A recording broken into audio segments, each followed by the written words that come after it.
So Luke's Gospel, chapter 7, and I'm going to be beginning at verse 36. Now, one of the Pharisees invited Jesus to have dinner with him. So he went to the Pharisee's house and reclined at the table. When a woman who had lived a sinful life in that town learned that Jesus was eating at the Pharisee's house, she brought in an alabaster jar of perfume. And as she stood behind him at his feet, weeping, she began to wet his feet with her tears. Then she wiped them with her hair, kissed them, and poured perfume on them. When the Pharisee who had invited him saw this, he said to himself, "If this man were a prophet, he would know who is touching him and what kind of woman she is, that she's a sinner." Jesus answered him, "Simon, I have something to tell you." "Tell me, teacher," he said. 2 men owed money to a certain moneylender. One owed him 500 denarii, that is to say, 500 days' wages for a labourer in that culture. The other 50. Neither of them had the money to pay him back, so he cancelled the debts of both. Now, which of them will love him more? Simon replied, "I suppose the one who had the bigger debt cancelled." "You have judged correctly," Jesus said. Then he turned towards the woman and said to Simon, "Do you see this woman? I came into your house. You did not give me any water for my feet, but she wet my feet with her tears and wiped them with her hair. You did not give me a kiss, but this woman, from the time I entered, has not stopped kissing my feet. You did not put oil on my head, but she has poured perfume on my feet. Therefore I tell you, her many sins have been forgiven, for she loved much. But he who has been forgiven little loves little." Then Jesus said to her, "Your sins are forgiven." The other guests began to say among themselves, "Who is this that even forgives sins?" Jesus said to the woman, "Your faith has saved you. Go in peace." Well, as Clive has already explained, this is the second in a series we're doing, parallel with our other series on Romans chapter 8. And this is a series called Questions Jesus Asked. And of course, today the question is, do you see this woman? So, just a little bit of background here. If you read the rest of chapter 7, you'll see that Jesus is travelling through the countryside, and there's all sorts of amazing, wonderful things have been happening. And in this chapter, we've seen how a Roman centurion's servant was healed without Jesus even going to the house, just by speaking the word. We've seen a widow whose son had died having the amazing experience of having her son restored to her because he was raised from the dead. And then we've had John the Baptist sending his disciples to say to Jesus, "Are you the one we're waiting for, or are we waiting for somebody else? Because lots of things are happening, but it's not quite how we thought. So did I get it wrong, basically?" And then just at the last bit before we get to the passage we're at, we see Jesus talking about John, talking about how, he was one of the greatest people ever. In fact, prior to the arrival of the kingdom, the greatest. But he was saying, but you notice people had very divided opinions about him. And now here am I, and the same thing is happening, very divided opinion. And he says, to what then can I compare the people of this generation? What are they like? They're like children sitting in the marketplace and calling out to each other, "We played the flute for you and you did not dance. We sang a dirge and you did not cry. For John the Baptist came neither eating bread nor drinking wine, and you say, he's got a demon. The Son of Man came eating and drinking, and you say, oh, here's a glutton and a drunkard, a friend of tax collectors and sinners. But wisdom is proved right by all her children." So there's the background. We have controversy beginning to rage about who is this Jesus. Some people think he's a prophet. Some think he might be the Messiah. Other people are thinking, oh, but he's not going with the normal protocols and the expectations. And so, there's a big division. And then we have this Pharisee. Now, normally, as a general principle, the Pharisees were not great fans of Jesus. There were some exceptions, but by and large, they were very suspicious. He definitely threatened the status quo. And people who do that make people very uncomfortable. But he's invited Jesus for a meal in his house. Now, that's quite an interesting thing to do. And obviously, the whole thing that follows is an examination of that particular meal. I wonder, did the sort of synagogue council decide, well, we've got him here, shall we sort of invite him around, have a discussion with him, talk to him, see if we can challenge him, question him or whatever? Who's going to invite him? And Simon says, oh, well, okay, I will. But maybe it was a group decision, or maybe Simon himself was thinking, well, I don't know what to think about this guy. Perhaps I'll have him round. But that could be a bit of a social difficulty, because what if he is a dodgy person and I've had him for dinner? So you can see the background there, some problems here. And we're going to be looking at 3 characters in this story. There's Simon, there's this woman, and then there's Jesus. And all 3 of them did something actually quite shocking, quite appalling, quite socially not the thing to do. All 3 of them. So let's start. So here's Simon. He invites Jesus for dinner. And as we gather later, the protocols weren't observed. Now, cultures differ in how you welcome guests. Obviously, the details will be different, but we all know, wherever culture you come from, there are certain things, when you're welcoming guests into your home, you want to make them feel welcomed. So whatever your particular culture is, whether you shake hands, whether you hug them, whether you kiss them, you bring them in, you take their coat, you hang it up, you offer them a drink, you give them slippers if you're a sort of shoe-free household, whatever it may be. There are certain things that you do to make a guest feel welcome. So one of the little things that I've always noticed, we've had a lifetime of being people whose job is to go around and visit people, and sometimes they're not that keen on having you there. One of the things that's always noticeable in our culture, do they turn off the television? Or do you have to compete with the television all the time? Interesting, Again, that may be showing where my culture is, and some people's culture may be different from that. But, there are certain things that give a clear message. You are really welcome. I'm thrilled to have you. Or actually, you're a bit of an encumbrance, and how soon will you be leaving? And Simon, we gather, neglected the protocols, because in first century Middle Eastern culture, and I think it actually is probably still the case today in Middle Eastern culture, when your guest arrived, the customary thing was you gave him a greeting kiss, usually on the cheek. Then because he was coming in from a sandy area, you gave him water and got his feet washed. And then you'd put oil on his hands, or maybe on his head. It's a way of welcoming a guest, showing that you're honouring him. All these were missed. This is actually basic courtesy in that culture, and that's been missed. But then, of course, Simon is obviously not quite comfortable having Jesus for dinner, and is probably not wanting to appear to be too much in cahoots with him.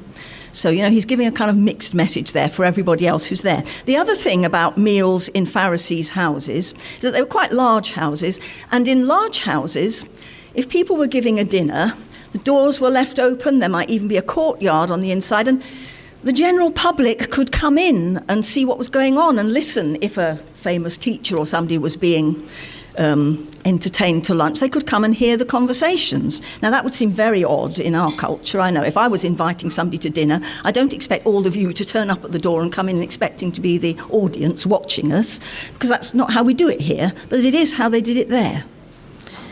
So you could get uninvited guests also just coming in. So, this is what happens. Now, let me start first of all by noticing how Jesus responds to Simon's rudeness, because that's what it is. It says,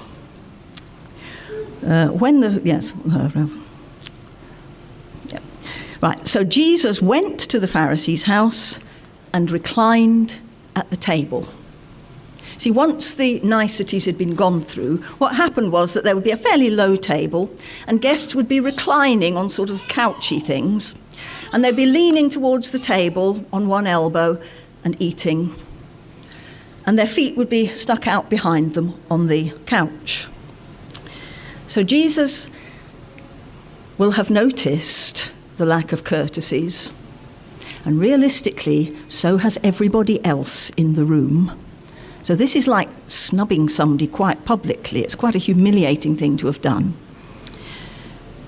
And now he just comes in and he reclines at the table as a guest. In other words, he doesn't rebuke Simon. He doesn't walk out in high dudgeon because actually you're insulting me. No, he just reclines at the table as if everything was quite normal.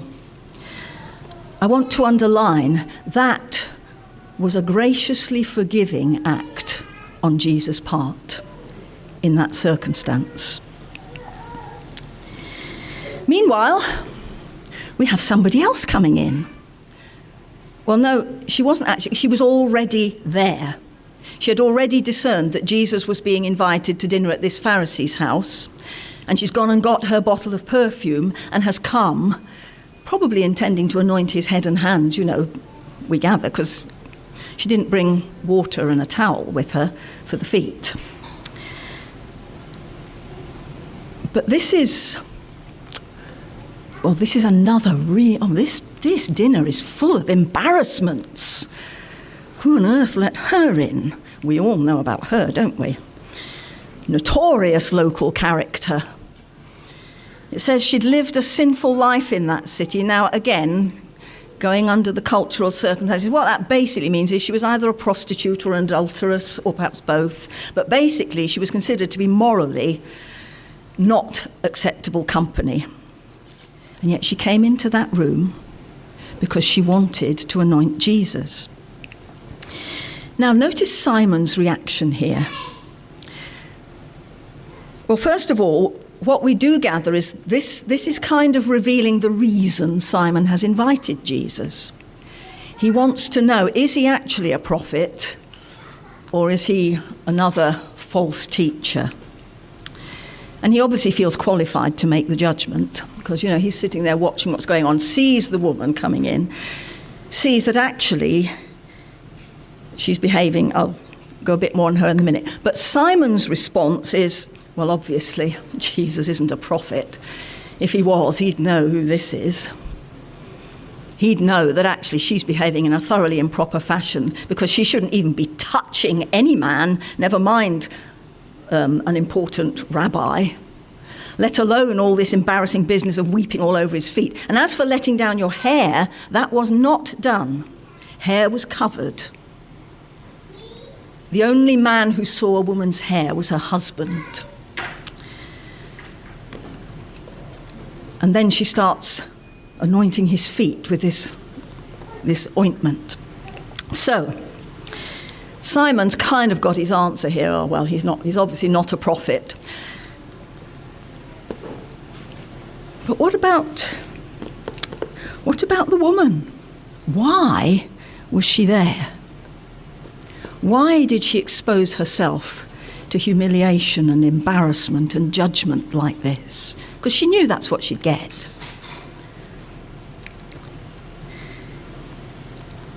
And why did she do what she did?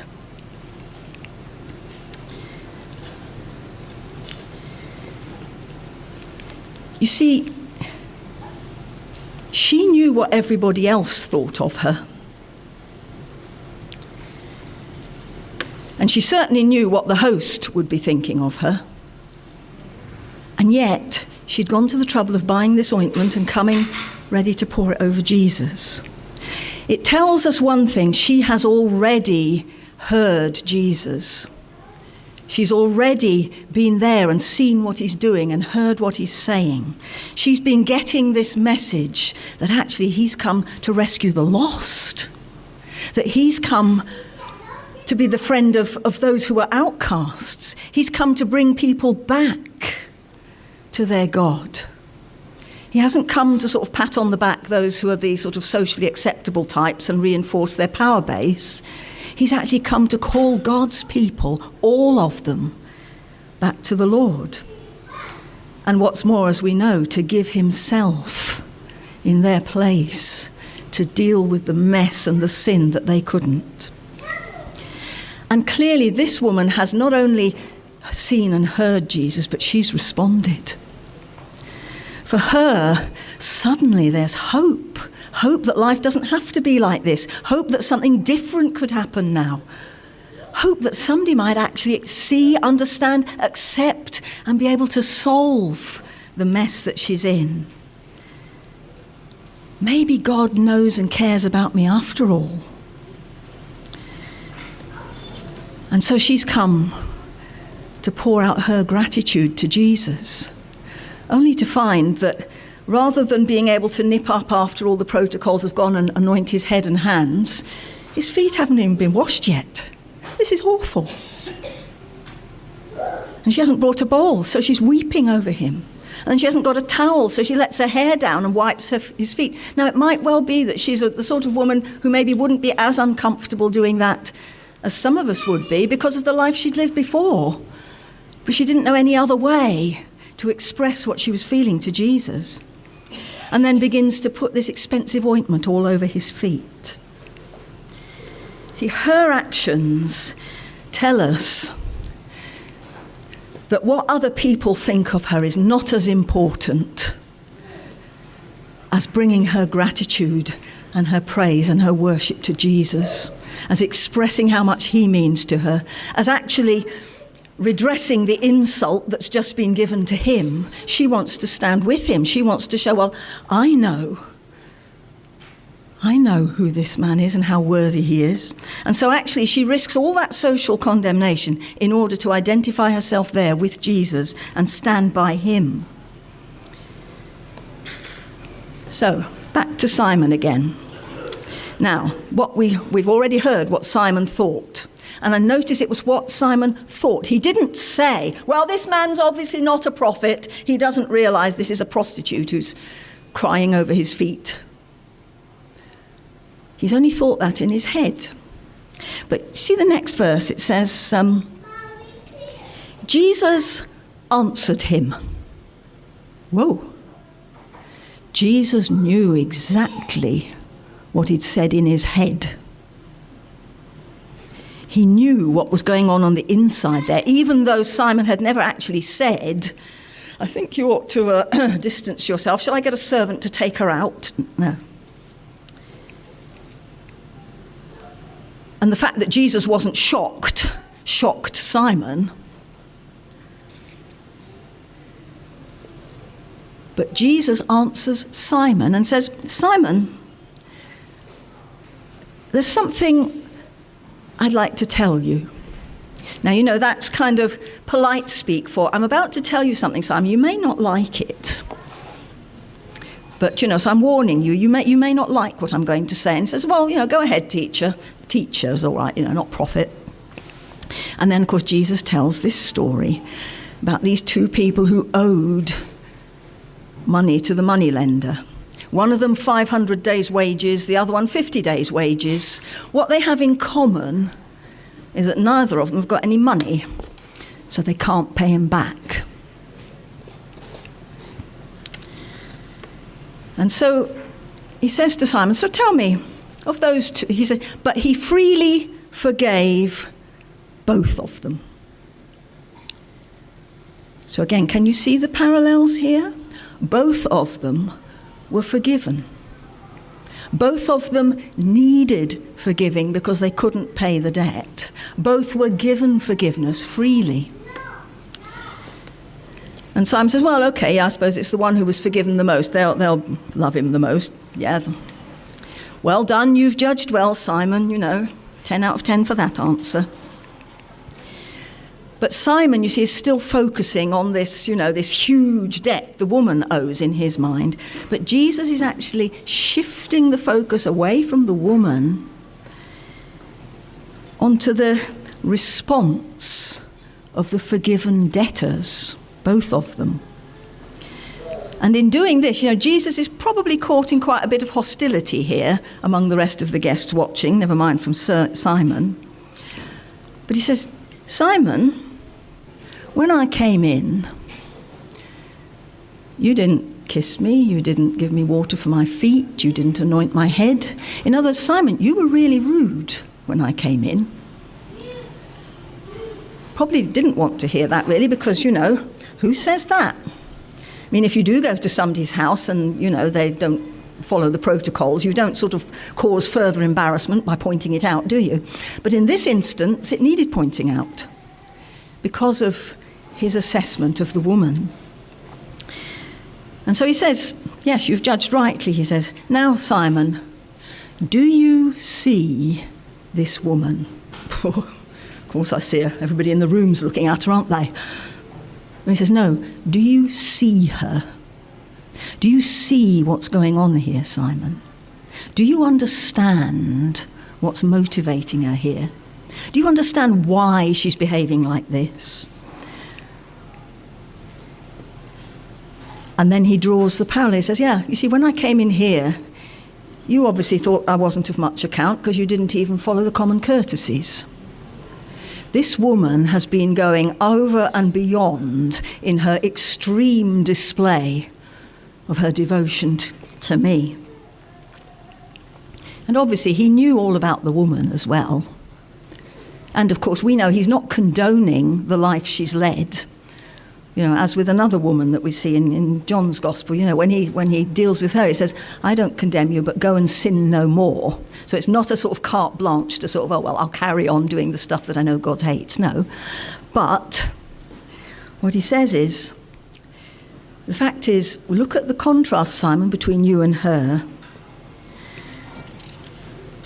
This woman has been forgiven much. And I know that because she loves much. And just to clarify, she wasn't forgiven because she loved. It isn't that, whatever you've done, as long as you're really loving, then you can sort of get away with it because you'll earn your forgiveness that way. And she knew how to say sorry. It's not for that. No, she wasn't forgiven because she loved. She loved because she was forgiven. And when Jesus turns to her, because you see, notice he turns towards the woman and says to Simon, do you see her? Then he speaks to her. Your sins have been forgiven. Now that sparked some controversy as well. That's a shocking thing to say. Do you know why? Who can forgive sins but God alone? How dare he? How dare he speak for God? How dare he presume to say what God says? Or, who is this? Hang on, are we a bit out of our depths here? But she heard that. And then he says to her, your faith has saved you. Go in peace. Now again, when we say your faith has saved you, it's not because you have this quality called faith where you can work things up and believe anything, even if it seems very unlikely. No, it's not that. Faith comes from hearing and hearing from the word of God. In other words, faith is when you hear what God says and you believe he means it and you proceed to act and order your life on the basis that that is true. That's what faith is. Which is why the fact that this woman is there pouring out her heart in gratitude tells you that not only has she been forgiven, but she believes she's been forgiven. She knows she's been forgiven. Hope has come in. A whole new dawn has come for her, and her life is being changed and transformed. And so she's pouring out gratitude. And so when Jesus says, your faith has saved you, in other words, you believed me when I said there was forgiveness. And you've received that. And you know how little you deserve it, but you're pouring out your love because you believe it. And therefore you can go in peace. And I just want to ask us today, if you put yourself in the picture, it's always a good idea. If you really want to make the Bible come alive and make it relevant to you, get into the picture yourself. Imagine yourself there. Begin to see what's happening. And how does this relate to me? Where am I? Where are you in this picture? Both these people needed forgiveness. Both of them got it. But only one really understood and experienced that life-transforming forgiveness and actually left that room at peace and free from condemnation. The other one didn't know his own heart well enough. Excuse me just a moment. To even realise how desperately he needed forgiving. Everybody could have told you that Simon was a respectable guy. So he missed a great opportunity. Jesus gave him a chance there. When he said, "Do you see this woman?" It's like he's inviting him. Simon, look at this from a different angle. Begin to see people differently.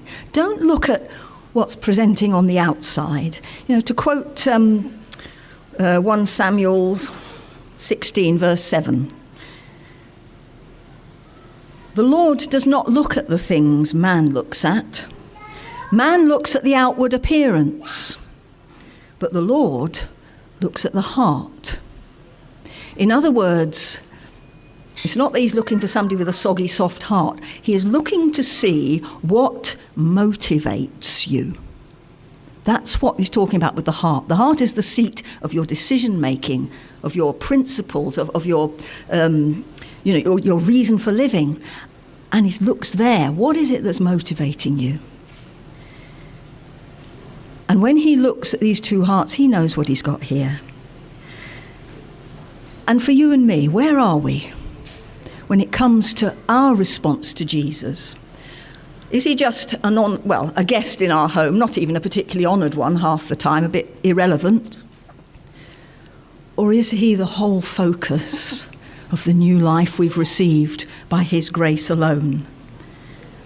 And are we like her, stunned and amazed by that? If it doesn't amaze you that you've been forgiven, you haven't really seen your heart yet.